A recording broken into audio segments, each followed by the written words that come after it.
Hello everyone, मी सिद्धी. Healthy ज्ञान चॅनलमध्ये आपल्या सगळ्यांचं स्वागत. किमोथेरपीबद्दल अनेकांच्या मनात भीती व गैरसमजुतीच जास्त असतात. काहींना वाटतं ही उपचार पद्धती खूपच त्रासदायक आहे, तर काहींना याचा अर्थच नीट माहिती नाही.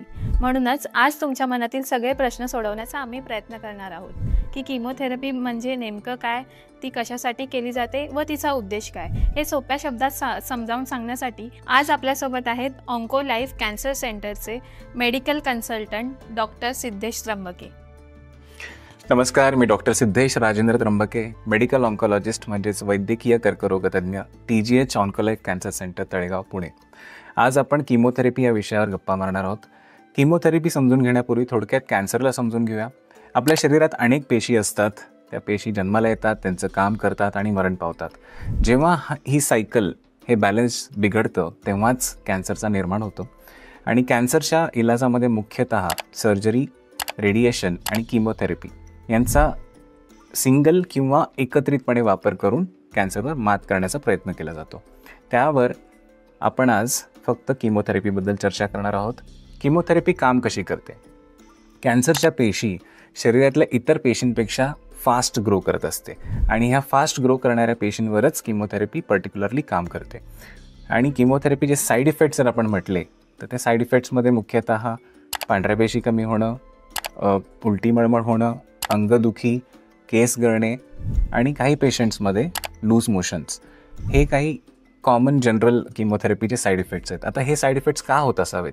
तर जसं मी म्हटलं की रॅपिडली ग्रोईंग पेशींवर किमोथेरपी काम करते, तसंच शरीरामध्ये नॉर्मलीसुद्धा काही पेशी अशा आहेत ज्या इतर पेशींपेक्षा रॅपिडली ग्रो करत असतात. जसं की केस, पोटातले म्युकोझल सेल्स किंवा तोंडातले सेल्स, ह्या सेल्स पण कॅन्सरच्या पेशींसारखेच रॅपिडली ग्रो करत असतात आणि म्हणून किमोथेरपीचे इफेक्ट्स ह्यांच्यावरही होतात आणि त्यामुळेच आपल्याला हे साईड इफेक्ट्स दिसत असतात. आता साईड इफेक्ट्स आणि किमोथेरपी कशी काम करते हे समजून घेतल्यानंतर त्याच्यावर मात कशी करता येईल, या साईड इफेक्ट्सला कंट्रोल कसं करता येईल यावर चर्चा करू. तर मागच्या 20-30 वर्षांपासून भरपूर रिसर्च झालेला आहे आणि या सर्व साईड इफेक्ट्सवर आत्ता 90% जास्त पेशंट्समध्ये मात करू शकतो. तर यावर प्रथम तर उलटी मळमळीसाठी जे औषधं आज अवेलेबल आहेत त्यावर उलटी मळमळीचं जो प्रमाण आधी 90% जास्त होता तो आता हार्डली 20-30% आलेला आहे. पांढऱ्या पेशी कमी होणे यासाठी इंजेक्शन्स अवेलेबल आहेत, त्यामुळे पांढऱ्या पेशी कमी होत नाहीत आणि पुढे जाऊन इन्फेक्शनची रिस्क पण कमी राहते. केस गळू नयेत यासाठी स्काल्प कूलिंग ही टेक्नॉलॉजी डेव्हलप झाली आहे. किमोथेरपी चालू असताना जर आपण कूल कॅप लावली तर त्याच्याने पेशंटचे केस गळण्यामध्ये 50%हून अधिक ही कपात आपण आणू शकतो.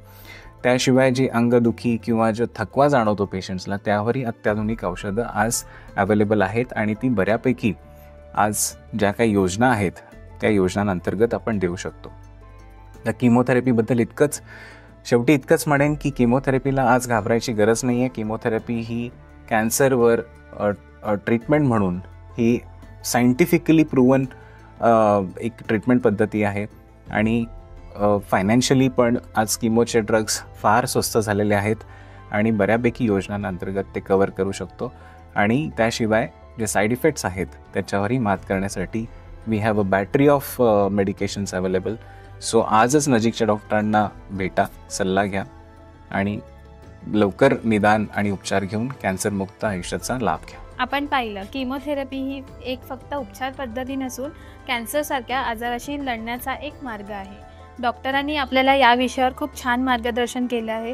जर तुमच्या या आजारावरती काही प्रश्न असतील तर आम्हाला कमेंटमध्ये जरूर कळवा. आम्ही किंवा आमच्या डॉक्टरांमार्फत हे तुमचे सगळे प्रश्न सोडवण्याचा प्रयत्न करू. अशाच माहितीपूर्ण व्हिडिओसाठी हेल्दी ज्ञान चॅनलला लाईक करा, शेअर करा आणि सगळ्यात महत्त्वाचं सबस्क्राईब करा. धन्यवाद.